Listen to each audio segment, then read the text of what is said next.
Hello friends, இன்றைக்கி பார்த்தீங்கன்னா mobile phone தண்ணியில் விழுந்துருச்சு அப்படின்னு சொன்னால் அது பதட்டப்படாமல் முதல்ல செய்ய வேண்டிய ஒரு விஷயம் என்னன்னு சொன்னால், பவர் பட்டனை முதல்ல ஆஃப் பண்ணிடணும். அதாவது சுவிட்ச் ஆஃப் பண்ணிவிட்டு அதுக்கடுத்து ஒவ்வொரு விஷயத்தையும் பண்ணணும்.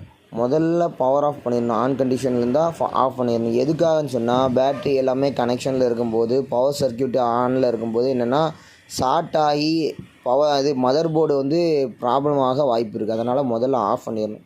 ரெண்டாவது விஷயம் அது கழட்டக்கூடிய மாடலு, பேக் டோர்லாம் ஈஸியாக கழட்டிடலாம், பேட்டரியை ரிமூவ் பண்ணிடலாங்கிற மாதிரியான இருந்துச்சுன்னு சொன்னால், sim card, memory card, battery இதெல்லாம் என்ன பண்ணிடுங்க, கழட்டி தனியாக வச்சுருங்க. தொடச்சி க்ளீன் பண்ணி வைங்க. மூணாவது விஷயம், நல்ல ஒரு காட்டன் துணியை வச்சு இல்லைன்னா டிஷ்யூ பேப்பரை வச்சு என்ன பண்ணுங்கள், ஃபோனோட வெளிப்புறத்தில் என்ன பண்ணுங்கள், நல்ல முறையில் தொடச்சி எடுத்துருங்க. தவிர்க்க வேண்டிய விஷயம் அப்படின்னு சொன்னால், ஆன் செய்கிறதுக்கு என்ன செய்யக்கூடாது, முயற்சி பண்ணவே கூடாது. ஆன் பண்ணுறதுனால போர்டு ஏதாவது ஒரு விதத்தில் என்னன்னா ஷார்ட் ஆக வாய்ப்பு இருக்குது. ஷார்ட் ஆகி மொத்தமாக ஆஃப் ஆக வாய்ப்பு இருக்குது. அதனால் என்ன பண்ணாதீங்க, சார்ஜ் போடவோ ஆன் பண்ணவோ செய்யாதீங்க. ஓகேங்களா? அதுக்கு அடுத்த விஷயம், ஹேர் ட்ரையர், அதாவது ஹீட்டர் மாதிரி நம்ம வீட்டில் ஹேர் ட்ரையர் வச்சுருப்போம்ல, அந்த மாதிரியான விஷயங்களை வச்சு என்ன பண்ணாதீங்க, ஹீட் பண்ணி காய வைக்கலாம் அப்படின்னு சொல்லி மட்டும் நினைக்காதீங்க. ஏன்னு சொன்னால், அதனுடைய வெப்பம் ஃபோனுக்குள்ளே இருக்கக்கூடிய ரொம்பவும் பொடிசாக இருக்கக்கூடிய மைன்யூட்டாக இருக்கக்கூடிய விஷயங்களை அதை உருக்கிறதுக்கு வாய்ப்பு இருக்குது. அதனால் அதான் பண்ணிடாதீங்க.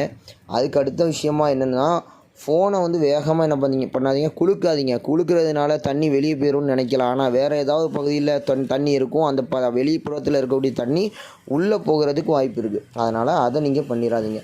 அது இன்னும் கொஞ்சம் ஆழமாக உள்ளே போய் வாய்ப்பு இருக்குது. சரிங்களா?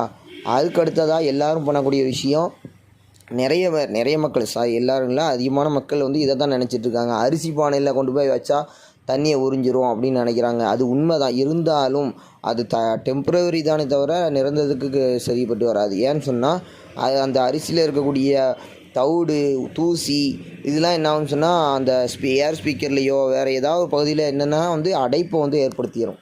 இதுக்கு சரியான தீர்வு என்னன்னு சொன்னால், சிலிக்கா ஜெல் பாக்கெட் இருக்குது தெரியுமா? அதாவது புது செருப்பு வாங்கினாலோ எலக்ட்ரானிக் பொருட்கள் ஏதாவது வாங்கினோன்னு சொன்னால், அதில் வெள்ளையாக அந்த ஒரு ஜெல்லி மாதிரி ஒரு பாக்கெட் போட்டு வரும்.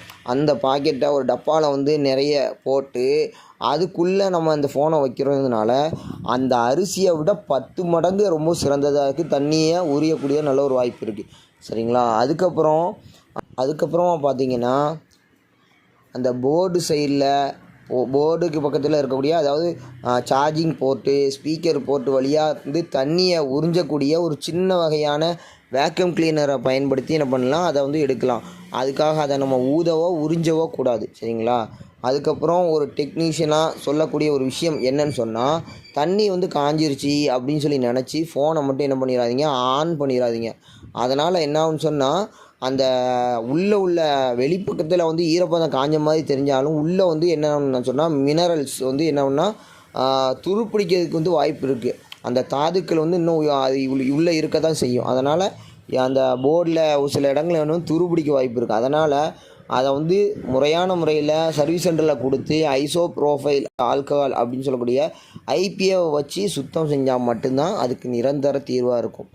இதை மாதிரியான நிறைய டிப்ஸை எல்லாம் நம்ம தெரிஞ்சுக்கிறதுக்கு நம்ம சேனலை சப்ஸ்கிரைப் பண்ணிக்கிடுங்க. அடுத்த வீடியோவில் சந்திக்கலாம். அதுவரை உங்களிடம் இருந்து விடைபெறுவது உங்கள் இபு.